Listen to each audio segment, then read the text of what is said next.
бәрі өтірік болғаны ма сонда дейді. Өтірік деген әңгіме жоқ, қалай бар солай болды. Өз қалады, мен құптадым. Бәріне сәлем. Кешкі сағат, түнгі сағат 12. Біз түсірілімді аяқтадық енді ғана. Қараңыздар, значит, өте күшті отыр. Жас. Гуга этот и мынандай свиттермен ғана Солай кейін жүр.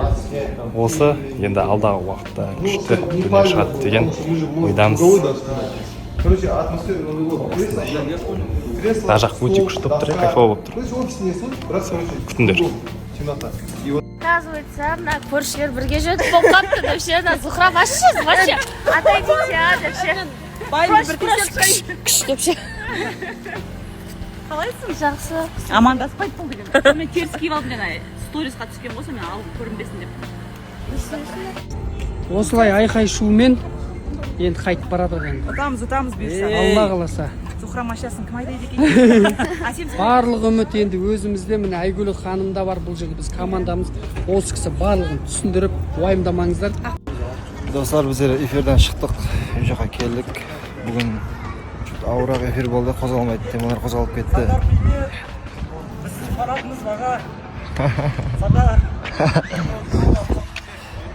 Эфир туралы, эфир жайлы ешта сөйлесім келіп тұрған жоқ. Жалғастырамыз, кіріп алайық. Ассалаумағалейкум, баршаларыңызға қайырлы күн, күндеріңізге тек сәттілік. Бүгін Шымкенттің ауа райы осындай әдемі болып тұр.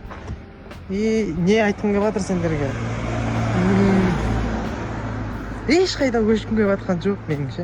Шымкентте қалып кеткім келіп жатыр. Мынандай погоданы қарасаңдаршы. Ойбай, рахатын-ай. Қарасай жап-жасыл бұл.